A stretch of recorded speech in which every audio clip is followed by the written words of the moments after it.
Hello बच्चों, welcome to निशान digital. आज हम स्टार्ट करेंगे 12th chemistry chapter number 1 solution. तो शुरू करते हैं। तो स्टार्ट करते हैं बेटा। What is solution? सॉल्यूशन क्या होता है बेटा? सॉल्यूशन को अगर हिंदी में कहें तो ये होता है विलयन। ठीक है, तो सॉल्यूशन क्या होता है बेटा? Solution is a homogeneous mixture. क्या होता है बेटा? होमोजीनियस मिक्सचर होता है। किसका मिक्सचर होता है? टू सब्सटेंसेस का। कितने सब्सटेंस होते हैं बेटा?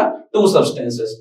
अब यहां पर बात करें बेटा, in a binary solution the part which is, binary का मतलब क्या होता है बेटा? बाइनरी का मतलब है दो आपको अमाउंट के सब्सटेंस वो लेने हैं, जिसमें लार्जर अमाउंट में क्या होगा बेटा? लार्जर अमाउंट में मेरा होगा सोलवेंट। क्या होगा? मेरा सोलवेंट होगा। और लेजर अमाउंट में क्या होगा बेटा? मेरा सोल्यूट।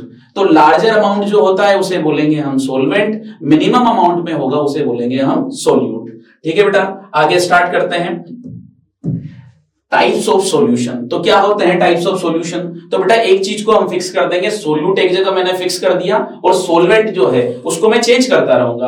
अब यहां पर मैं बात करता हूं गैसियस सॉल्यूशन की। तो यहां पर बेटा एक बात याद रखना कि गैसियस सॉल्यूशन है तो मुझे हर जगह इस गैस को फिक्स कर देना है। क्या फिक्स कर देना है? गैस को फिक्स कर देना है। अगर गैस को गैस में मिलाएंगे तो वो मेरा कौन सा सॉल्यूशन बनेगा? गैसियस सॉल्यूशन, जिसमें सोल्यूट और सोलवेंट दोनों ही गैस है। इसका बढ़िया सा एग्जांपल है बेटा एयर।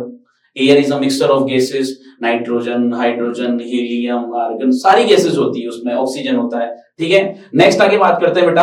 अगला होता है लिक्विड इन गैस। किसकी बात करेंगे बेटा? Liquid in gas. गैस को मैंने फिक्स कर रखा है, यहां पर लिक्विड मिला दिया इसमें। लिक्विड मिलाने के बाद इसका जो सॉल्यूशन हुआ वो हो गया आपका गैसियस सॉल्यूशन। एग्जांपल इसका बेटा क्लोरोफॉर्म, आपका ऑर्गेनिक कंपाउंड होता है बेटा ये क्लोरोफॉर्म। इसमें मैंने क्या मिला दिया? इसमें मैंने मिला दिया नाइट्रोजन में, इस क्लोरोफॉर्म को मिला दिया। नाइट्रोजन में क्लोरोफॉर्म मिला है तो लिक्विड था मेरा क्लोरोफॉर्म और मेरा नाइट्रोजन था गैस। इससे मेरा बना गैसियस सॉल्यूशन। अब इस बार मैंने गैस को पहले से फिक्स कर रखा है, गैस मेरे हर जगह फिक्स है और यहां पर मिला दिया बेटा मैंने सॉलिड। गैस में सॉलिड मिला दिया तो हमारा वह भी गैसियस सॉल्यूशन हो गया, क्योंकि सॉल्वेंट मेरा मैक्सिमम अमाउंट में होता है तो मेरा गैस हो गया।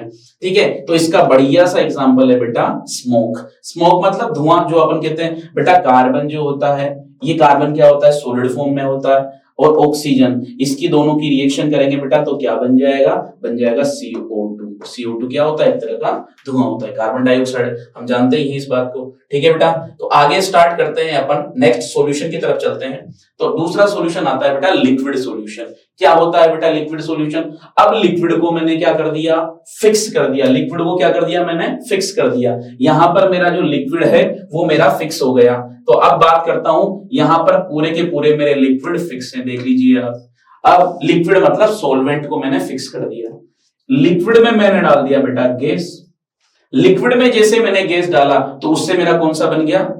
लिक्विड सॉल्यूशन बन गया। एग्जांपल है इसका ऑक्सीजन इन वाटर। क्या है बेटा एग्जांपल? ऑक्सीजन इन वाटर, ये मेरा एग्जांपल हो गया। नेक्स्ट आगे बात करें, लिक्विड में लिक्विड मिला दिया, यानी लिक्विड में लिक्विड को मिक्स करते हैं तो वो भी मेरा लिक्विड सॉल्यूशन होता है। इसका एग्जांपल है बेटा एल्कोहल इन वाटर। ये देख लीजिए आप, डायग्राम में समझ सकते हो, एल्कोहल इन वाटर, बड़ा इजी सा एग्जांपल है। ठीक है, उसके बाद बेटा नेक्स्ट वाला टाइप करेंगे बात, तो लिक्विड में सॉलिड मिला दिया। हर बार लिक्विड में ही मिलाना है, क्योंकि लिक्विड मैक्सिमम अमाउंट में रखना है, क्योंकि मैंने इसको सॉल्वेंट फिक्स किया हुआ है। तो यहां पर सॉलिड को लिक्विड में मिला दिया तो मेरा एग्जांपल क्या हुआ? Glucose in water. बड़ा इजी सा एग्जांपल है, अपने डेली लाइफ में काम आता है। तो लिक्विड किसमें मिला दिया आपने? सॉलिड को लिक्विड में मिला दिया। तो आपका क्या एग्जांपल हो गया बेटा? Glucose in water. नेक्स्ट आगे बात करते हैं बेटा लिक्विड सॉल्यूशन के बाद बात करेंगे बेटा सॉलिड सॉल्यूशंस में। क्या होता है सॉलिड सॉल्यूशन? तो बात करते हैं बेटा, यहां पर मैंने एक चीज को फिक्स कर दिया। क्या फिक्स कर दिया मैंने यहां पर सॉलिड को मैंने फिक्स कर दिया बेटा, हर जगह सॉलिड फिक्स कर दिया। यानी इस बार सॉल्वेंट क्या लेना है मुझे? सॉलिड लेना है। अब यहां से देखिए बेटा, इस गैस को क्या किया मैंने बेटा? गैस को सॉलिड में मिला दिया। गैस में सॉलिड को मिलाने का एग्जांपल है, सबसे बढ़िया एग्जांपल है हाइड्रोजन इन पैलेडियम। हाइड्रोजन को किसमें मिला दिया बेटा? पैलेडियम। हाइड्रोजन होती है गैस, पैलेडियम होती है मेटल, जो होती है सॉलिड फॉर्म में। ठीक है, तो हाइड्रोजन को पैलेडियम में मिला दिया। ये अपने ऑर्गेनिक केमिस्ट्री में काफी हाइड्रोजनेशन जो चैप्टर आएगा बेटा, हाइड्रोजनेशन जो अपन पढ़ेंगे उस रिएक्शन उसमें काम आता है, ये कैटलिस्ट की तरह काम आता है। ठीक है, नेक्स्ट आगे बात करते हैं बेटा। अब सॉलिड तो फिक्स था ही सही, इसमें क्या मिला दिया मैंने, लिक्विड मिला दिया। क्या मिला दिया इसमें, सॉलिड में लिक्विड मिला दिया। सॉलिड मतलब हमारा सॉल्वेंट पहले से ही फिक्स था, इसमें मैंने क्या मिला दिया, लिक्विड मिला दिया। इसका बढ़िया सा एग्जांपल है बेटा Hg। Hg क्या होता है बेटा, मर्क्यूरी होता है। मर्क्यूरी क्या होता है, एक ऐसी मेटल होती है जो लिक्विड फॉर्म में होती है। थर्मोमीटर में देखा होगा आपने, ठीक है, थर्मोमीटर में Hg ही होता है। और इसमें मिला दिया मैंने बेटा सोडियम में इस Hg को मिला दिया। इन दोनों का मिक्सचर क्या हो गया बेटा, मेरा सॉलिड सॉल्यूशन हो गया। नेक्स्ट आगे बात करते हैं बेटा सॉलिड इन सॉलिड। सॉलिड को सॉलिड में मिलाना है। सबसे बढ़िया एग्जांपल है मिक्स मेटल, अलॉय फॉर्मेशन जिसको बोलते हैं अपन। मिक्स मेटल मतलब दो सॉलिड को हम इक्वल अमाउंट में या डिफरेंट अमाउंट में उन दोनों को मिक्स कर दें तो उससे मेरा क्या बन जाता है बेटा, अलॉय बन जाता है। और अलॉय का आपको पता होगा जो पेरेंट मेटल होती है उससे अच्छी उसकी स्ट्रेंथ आ जाती है, उससे अच्छी उसकी प्रॉपर्टीज आ जाती है, फिजिकल प्रॉपर्टीज आ जाती है। इसलिए इस अलॉय फॉर्मेशन को अपन काम में लेते हैं। ठीक है बेटा, समझ आ गया। नेक्स्ट आगे बात करते हैं बेटा अपन कंसंट्रेशन की। व्हाट इज कंसंट्रेशन बेटा, तो concentration of a solution is measure of the composition of a solution. ठीक है, मतलब ये क्या है बेटा, आपको क्या करना है, इसमें कंसंट्रेशन को मेजर करना है कि किसी सॉल्यूशन में कितना अमाउंट सोल्यूट आपका डिसॉल्व्ड है। ठीक है बेटा, सॉल्यूशन कितना है क्या है उसको मेजर करने का तरीका ही है। तो यहां पर हम दो तरह से पढ़ेंगे, दो टर्म्स पढ़ेंगे। एक तो पढ़ेंगे बेटा टेम्परेचर डिपेंडेंट और एक पढ़ेंगे टेम्परेचर इंडिपेंडेंट। टेम्परेचर पे कौन डिपेंड करेगा, टेम्परेचर पे कौन डिपेंड नहीं करेगा। बेटा एक चीज बिल्कुल एकदम शॉर्ट ट्रिक के हिसाब से समझ लो कि जिसमें वॉल्यूम आएगा वो सब टेम्परेचर पे डिपेंड करेंगे, जिसमें वॉल्यूम नहीं आएगा वो टेम्परेचर पे डिपेंड नहीं करेंगे। वॉल्यूम परसेंटेज आ गया, वॉल्यूम मतलब क्या है, ये टेम्परेचर डिपेंडेंट है। मास बाय वॉल्यूम परसेंटेज ये भी क्या होता है बेटा, आपका टेम्परेचर डिपेंडेंट होता है। मोलैरिटी, मोलैरिटी आपको पता है बेटा N/V होता है। N मतलब क्या होता है, मोल्स ऑफ सोल्यूट, V मतलब volume of solution in litre, तो यहां पर भी वही आएगा। ये होता है equivalent, gram equivalent divide by volume. तो कहीं ना कहीं यहां पर सब में बेटा वॉल्यूम आ रहा है, इसीलिए ये सारे के सारे क्या हैं, टेम्परेचर डिपेंडेंट है। समझ में आई बेटा बात, ये होता है सारे टेम्परेचर डिपेंडेंट। नेक्स्ट आगे बात करते हैं बेटा टेम्परेचर इंडिपेंडेंट, जो टेम्परेचर पे डिपेंड नहीं करते हैं। तो कौन सा है बेटा, मास परसेंटेज। मास परसेंटेज, इसमें केवल मास की बात करेंगे अपन, वॉल्यूम का कोई लेना देना नहीं है, इसलिए ये इंडिपेंडेंट है। मोल फ्रैक्शन, इसमें दो डिफरेंट टाइप्स ऑफ मोल होते हैं दो सब्सटेंस के, उनको भी अपन इसमें डिफाइन करते हैं। ठीक है, मोलैलिटी ये भी mass of solvent in KG पे डिपेंड करता है, अभी इसको नेक्स्ट अपन फर्दर आगे पढ़ेंगे। पीपीएम पार्ट्स पर मिलियन, ये भी क्या होता है बेटा, आपका टेम्परेचर डिपेंडेंट नहीं होता है। नेक्स्ट आगे बात करें बेटा, तो हमारा है नेक्स्ट है मास परसेंटेज, यानी W/W वाला। मास परसेंटेज क्या होता है बेटा, mass of component, mass of component मतलब जिस सब्सटेंस को आपने सोल्यूट की फॉर्म में लिया है, divide by total mass of solution. पूरे मास सॉल्यूशन का मास कितना है और कितना मिलाया गया है, इनटू 100 कर दीजिए, तो आपका क्या आ जाएगा, मास परसेंटेज इसका एनी सब्सटेंस का, जिससे का भी, जैसे वैसे समझ लो कि मैंने 5 ग्राम NaCl डाल दिया 200 ml सॉल्यूशन में, तो 5 डिवाइड बाय 200 ml है तो ml को पहले ग्राम में कन्वर्ट करेंगे, तो 5 डिवाइड बाय 200 उसको उतना लगभग बराबर मान लेंगे 200 ग्राम के, तो 5 डिवाइड बाय 200 इनटू 100, तो ये आपका परसेंटेज आ जाएगा। बात करते हैं बेटा वॉल्यूम परसेंटेज पे। इस बार क्या करना है, दोनों को वॉल्यूम लेना है, ऊपर वाला भी वॉल्यूम में, नीचे वाला भी वॉल्यूम में, यानी सॉल्यूशन की क्वांटिटी भी वॉल्यूम में लेनी है और जो आपका कंपोनेंट है मतलब सोल्यूट है उसकी भी क्या लेनी है, आपको वॉल्यूम में लेनी है। ठीक है, इनटू 100 करना ही है। नेक्स्ट आता है बेटा मास बाय वॉल्यूम परसेंटेज, W/V। तो मास बाय वॉल्यूम परसेंटेज के लिए क्या करेंगे बेटा, मास ऑफ सोल्यूट, सोल्यूट का जो मास है वो किस में लेना है, आपको ग्राम में लेना है। ठीक है, और टोटल वॉल्यूम ऑफ सॉल्यूशन इसको ml में ले सकते हो आप, एक ही यूनिट का रखना है, केजी में है तो लीटर में लेना है। ठीक है, तो यहां पर बेटा सिंपल सी बात है, मास शुरुआत का जो मास है वो मास लेना है आपको ग्राम या केजी जो भी है, टोटल सॉल्यूशन जो लीटर या ml में लेना है। वॉल्यूम परसेंटेज जो होगा बेटा उसमें volume of component divide by volume of solution, mass by volume percentage में mass of solute divide by total volume of solution, और 100 करना है क्योंकि परसेंटेज निकाल रहे हैं बेटा। तो यहां तक की बात क्लियर है। नेक्स्ट आगे फर्दर आगे बढ़ते हैं बेटा, तो आगे बात करते हैं अपन मोल फ्रैक्शन की। मोल फ्रैक्शन एक बहुत बड़ी टर्म है बेटा, क्योंकि ये अपने चैप्टर में आगे आने वाली, इसमें कोलिगेटिव प्रॉपर्टी में इसका बहुत यूज होने वाला है। ठीक है, तो आगे बात करेंगे बेटा, तो इस पे देखते हैं मोल फ्रैक्शन की बात। तो mole fraction of a component, ये क्या होता है बेटा, number of moles of the component divide by number of moles of all the components. मतलब सिंपल सी बात है कि यहां पर मैं एक सिंगल मोल का मोल फ्रैक्शन निकालना चाहता हूं। जैसे दो कंपोनेंट है मेरे पास, दो सब्सटेंस है मेरे पास, एक ए है मेरे पास ए बेटा, एक है मेरे पास बी। इसके मोल को मान लिया मैंने Na, इसके मोल को मान लिया मैंने Nb। देख लो बेटा, एक को A मान लिया, एक को B मान लिया, इन दोनों को मैंने मिक्स कर दिया। इसमें क्या है बेटा, Na भी है और Nb भी है। अब इसकी नीड क्यों पड़ी, इसकी नीड इसलिए पड़ी बेटा क्योंकि यहां पर मुझे ये पता करना है कि Na और Nb का कितना फ्रैक्शन है। Na का कितना फ्रैक्शन है, यानी Na का अमाउंट क्या है, Nb का अमाउंट क्या है विद रेस्पेक्ट टू मोल, उसके हिसाब से। तो मोल फ्रैक्शन अगर ए का निकालना है बेटा तो कैसे निकालूंगा, इसको डिनोट करूंगा मैं काई से। तो फॉर्मूला होगा आपका पास Na upon Na plus Nb, यानी जिसका निकालना है उसके मोल divide by total mole. Mole fraction की बात करें बेटा बी की, तो काई बी इज इक्वल टू क्या होगा बेटा, Nb upon Na plus Nb। अब यहां पर मैंने क्या कर दिया, बी का निकालना है तो बी के मोल ऊपर और Na प्लस Nb टोटल करना ही। अगर मैं काई ए और काई बी को प्लस करता हूं तो मेरी वैल्यू आती है बेटा 1। यानी इसका मतलब है अगर दोनों कंपोनेंट के मोल फ्रैक्शन को मैं ऐड करूं तो उसकी वैल्यू हमेशा 1 आती है। क्रॉस चेक करने के लिए बढ़िया है ये। जैसे क्रॉस चेक करना हो आपको कि यार मेरी एक यूनिट सही आई है, दूसरी यूनिट भी सही आई है, मैं ऐड करके देख लेता हूं, अगर मेरा आंसर 1 आ जाता है तो सबसे बढ़िया टू द बेटर आंसर हो गया। ठीक है बेटा, नेक्स्ट आगे बात करते हैं अपन बेटा मोलैरिटी की बात करें बेटा। मोलैरिटी होता है it is defined as the number of moles किसके आएंगे, आपके सोल्यूट के, जो डिसॉल्व्ड होंगे 1 लीटर सॉल्वेंट सॉल्यूशन में। किसमें होंगे, सोल्यूट के मोल है सॉल्यूशन में डिसॉल्व करने। याद रखना, सोल्यूट के मोल है सॉल्यूशन में डिसॉल्व करने। ठीक है, it is defined as the number of moles of solute dissolved in 1 litre of the solution. तो उसमें ये आपको डिसॉल्व करना है। ठीक है बेटा, मोलैरिटी का फॉर्मूला होगा आपका number of moles of solute divide by total volume of the solution in litre. ये जरूर याद रखना बेटा, यूनिट का बहुत बहुत बहुत ज्यादा इसमें फर्क पड़ता है। तो number of moles of solute divide by total volume of the solution in litre. ध्यान से समझना बेटा, इसको अगर हम दूसरे टर्म में देखें तो क्या करेंगे, अगर मान लीजिए आपके पास सोल्यूट जो है उसको अगर अलग तरीके से डिफाइन करेंगे तो मास of solute divide by molar mass of solute. इसको फर्दर खोल दिया मैंने, मतलब मोल्स का फॉर्मूला लगा दिया, मास of solute divide by molar mass of solute. और इसी को तो बेटा क्या बोलते हैं, इसी को बोलते हैं मोल। ठीक है, मास of solute divide by molar mass of solute into volume of solution in ml। अगर ml है बेटा तो उसको क्या करना पड़ेगा, लीटर में चेंज करना पड़ेगा, इसलिए मैंने 1000 से मल्टीप्लाई कर दिया। नीचे डिवाइड था, ऊपर चला गया।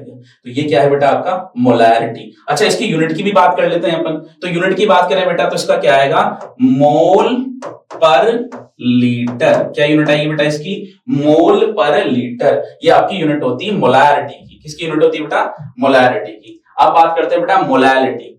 मोलैरिटी क्या होती है, it is defined as the number of moles of solute. वहां पर भी मोल्स ऑफ सोल्यूट थे, यहां पर भी मोल्स ऑफ सोल्यूट है, बट थोड़ा सा चेंज हो जाएगा। इन 1 kg ऑफ सोलवेंट, वहां सोल्यूशन इन लीटर था, यहाँ kg इन सोलवेंट है, दोनों में थोड़ा सा फर्क है। ठीक है, इसीलिए टेम्परेचर डिपेंडेंट नहीं है ना बेटा, क्योंकि वॉल्यूम नहीं है। तो यहां पर बात करते हैं बेटा मोलैरिटी की। तो मोलैरिटी क्या होती है, इसको स्मॉल m से भी डिनोट करते हैं।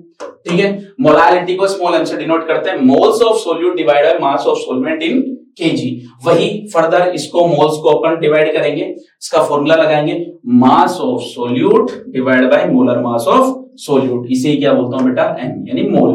ठीक है, इनटू मास ऑफ सोलवेंट इन ग्राम। अगर ग्राम में है तो बेटा केजी में कन्वर्ट करने के लिए 1000 से डिवाइड कर देंगे, डिवाइड करेंगे तो ऊपर मल्टीप्लाई में चला जाएगा। नेक्स्ट आगे फर्दर बात करते हैं बेटा सोल्यूबिलिटी। अब सोल्यूबिलिटी क्या होती है बेटा, तो सोल्यूबिलिटी को समझने के लिए अपन क्या करते हैं, इसको डिफाइन करते हैं सबसे पहले।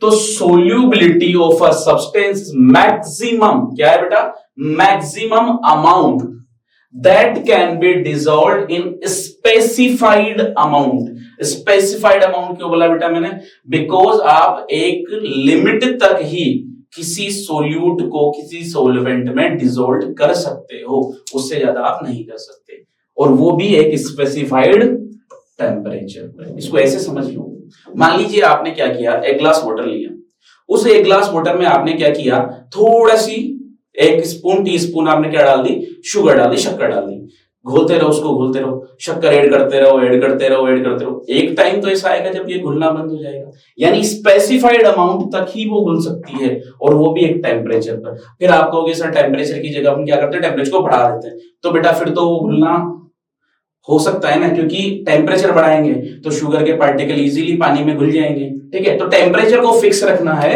और अमाउंट जो होगा वो एक फिक्स अमाउंट तक ही घुल सकता है, उसके बाद वो सॉल्यूशन सैचुरेटेड हो जाएगा। सैचुरेटेड का मतलब no more solute that can be dissolved in the solution, अब आगे नहीं घुलेगा। ठीक है बेटा, तो सोल्युबिलिटी जो होती है बेटा, वो solubility of solid in liquid, वो कैसे डिफाइन करेंगे अपन, यानी किसी सॉलिड को मुझे लिक्विड में घोलना है तो क्या क्या फैक्टर मेरे पास उसमें अवेलेबल है, कैसे उसको करूंगा मैं। तो सबसे पहला फैक्टर है मेरा nature of solute and solvent. बहुत बड़ा फर्क होता है बेटा इसका, सोल्यूट और सोलवेंट का नेचर भी वो डिपेंड करता है। जैसे सोल्यूट मान लीजिए NaCl है, और सोलवेंट आपका वाटर है, इजीली घुल जाएगा, क्योंकि NaCl और वाटर दोनों ही सेम कैटेगरी के होते हैं, मतलब यूं समझ लीजिए पोलर कंपाउंड होते हैं। NaCl भी पोलर होता है और आपका H2O भी पोलर होता है, तो वो इजीली इसमें घुल जाएगा। ठीक है, जैसे मान लीजिए और दूसरे भी हैं, पेट्रोल डीजल में घुल जाएगा। ठीक है, बट अपन केवल सॉलिड की बात कर रहे हैं, तो सॉलिड में सबसे अच्छा एग्जांपल है कि अगर मिट्टी को मैं पानी में घोलना चाहूं तो बेटा वो नहीं घुलेगा, क्योंकि उसकी नेचर, मिट्टी की नेचर और पानी की नेचर थोड़ी अलग होती है, इसलिए वो थोड़ा देर बाद सस्पेंडेड हो जाएगा। लेकिन NaCl से करेंगे तो वो नहीं होगा, तो NaCl इजीली आराम से घुल जाएगा। ठीक है, नेक्स्ट बात करते हैं बेटा टेम्परेचर की। टेम्परेचर भी बड़ा फैक्टर होता है बेटा। टेम्परेचर क्या फैक्टर होता है, ध्यान से समझना। अगर मान लीजिए मैंने यहां पर कुछ शुगर के पार्टिकल किसी ग्लास में डाले, शुगर के पार्टिकल को मैंने किस में डाल दिया, ग्लास में डाल दिया। ठीक है, या ग्लास में नहीं, कोई एक अपन ऐसा बीकर लेते हैं और उसको मैंने हीट देना स्टार्ट किया। आप बताइए बेटा, गर्म जब बॉइल वाटर हो जाएगा तो उसमें बहुत ज्यादा अमाउंट में क्या बन जाएगी, शक्कर, आपकी शुगर है वो घुल जाएगी। जैसे चाशनी बनाते हैं अपन, उसमें वही होता है, टेम्परेचर को जितना ज्यादा बढ़ाऊंगा, टेम्परेचर को जितना ज्यादा राइज करूंगा, उतनी ज्यादा मेरी सोल्युबिलिटी इंक्रीज हो जाएगी। समझ में आ गई बेटा बात। नेक्स्ट बात करते हैं बेटा अपन प्रेशर की। अगर मान लीजिए मैंने पानी में शक्कर डाल दी, और शक्कर डालने के बाद मैं क्या कर रहा हूं, प्रेशराइज कर रहा हूं उसको, क्या प्रेशर लगाने से क्या सोल्युबिलिटी इंक्रीज हो जाएगी क्या, बेटा प्रेशर से कोई इफेक्ट नहीं डालेगा। इसको ऐसे समझ लीजिए, मान लीजिए कोई भी लिक्विड है, लिक्विड में मैंने प्रेशर लगाया, प्रेशर लगाने की वजह से वाटर जो आपका बेटा होता है वो इनकंप्रेसिबल होता है। वो क्या होता है बेटा, इनकंप्रेसिबल होता है। और यहां पर आपका जो सॉलिड है वो भी क्या होता है बेटा, इनकंप्रेसिबल होता है। तो दोनों को जब हम मिलाएंगे तो प्रेशर का कोई इफेक्ट ही नहीं है, तो कितना ही प्रेशर बढ़ा दूं मेरी सोल्युबिलिटी में कोई इंक्रीमेंट नहीं आएगा ना डिक्रीमेंट आएगा। तो प्रेशर डजंट अफेक्ट, क्या होगा बेटा, वो डजंट अफेक्ट करेगा। नेक्स्ट आप बात करते हैं बेटा मॉलिक्यूलर साइज। इसको बड़ा आराम से समझना, मॉलिक्यूलर साइज पे कैसे डिपेंड करेगा। मान लीजिए मैंने सोल्यूट के पार्टिकल लिए, शुगर के क्यूब लिए, मैंने शुगर के क्यूब लेके उसको मैंने पानी में डाल दिया, और पानी में डालने के बाद उसको मैं घोल रहा हूं, इजीली घुल जाएगा। इसी की जगह आप शुगर के बड़े क्रिस्टल ले लीजिए, जिसको आप देसी लैंग्वेज में बोलेंगे तो मिश्री, शक्कर को पानी में घोलिए, इजीली घुल जाएगी। लेकिन उसी की जगह आप मिश्री घोलिए, क्योंकि बड़े पार्टिकल होते हैं, क्या घुल जाएगी। तो बेटा कहीं ना कहीं ये सोल्यूट के पार्टिकल के साइज पे भी तो डिपेंड कर रहा है कि साइज कितनी बड़ी है। शक्कर इजीली आराम से आप स्पून से स्टीर करोगे, आराम से घुल जाएगी, लेकिन आपकी जो मिश्री है वो नहीं घुल पाएगी। क्यों? कि उसके पार्टिकल्स बड़े हैं, उसको घुलने में टाइम लगेगा, या हो सकता है इवन फर्दर आपको टेम्परेचर देना पड़े। तो बेटा ये भी एक इफेक्ट करता है, मॉलिक्यूलर साइज भी आपका बहुत ज्यादा अफेक्ट करता है। नेक्स्ट आगे बात करते हैं बेटा polar solute dissolved in polar solvent and non polar solute dissolved in non polar solvent. ये बहुत ही अच्छा, अभी मैंने NaCl का एग्जांपल दिया था, इसको थोड़ा सा और आगे समझा देते हैं बेटा। पोलर में घुलेगा, आप तो यूं समझ लीजिए अपना अपने में घुलता है, लाइक डिसॉल्व्स लाइक, जो अपना होगा वो अपने में घुल जाएगा। अरे जैसे अपन इंडियन से बात करने में थोड़ा हिचकिचाते नहीं, आराम से कर सकते हैं, बट फॉरेनर से बात करने में हमें लगता है कि थोड़ा सा इनकी वोकैबुलरी में हमारी में थोड़ा फर्क पड़ेगा। तो कहीं ना कहीं हमारा जो ये पोलर है ये पोलर में घुलेगा, और यहां पर सीधी सी बात है पोलर में घुलेगा तो क्या होगा, पोलर पोलर में घुलेगा तो इजीली सोल्यूबल हो जाएगा, नॉन पोलर नॉन पोलर में घुलेगा, नॉन पोलर पोलर में नहीं घुलेगा, मतलब सेम सेम है तो इजीली सोल्यूबल होंगे, अगर डिफरेंट है तो इजीली सोल्यूबल नहीं होंगे। फिर बात करते हैं बेटा solubility of a gas in liquid.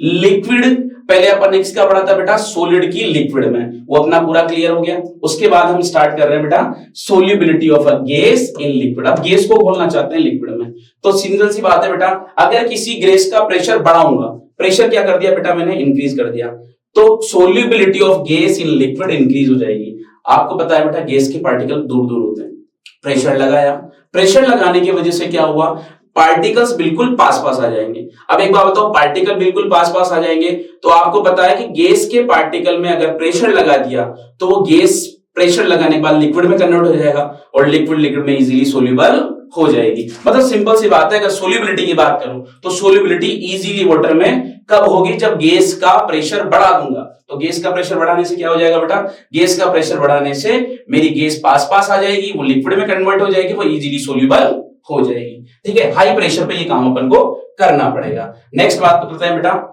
Next आपका टॉपिक है ली चैटेलियर प्रिंसिपल। तो बेटा यहां तक अपन इसको आज इस सेशन को यही रखते हैं। नेक्स्ट लेक्चर में हम पढ़ेंगे ली चैटेलियर और हेनरी लॉ प्रिंसिपल्स। ठीक है, अब तक का जो मैंने पढ़ाया उसमें कोई अगर आपको डाउट हो बेटा तो हमारे स्क्रीन के नीचे जो नंबर चल रहे हैं उस पर आपको कोई भी क्वेरी हो, कोई भी डाउट हो तो वहां पर आप आस्क कर सकते हो। और इसी तरह की अच्छे वीडियो के लिए, अच्छे मटेरियल के लिए और अच्छी पढ़ाई के लिए आप निशान से जुड़े रहिए। Keep in touch.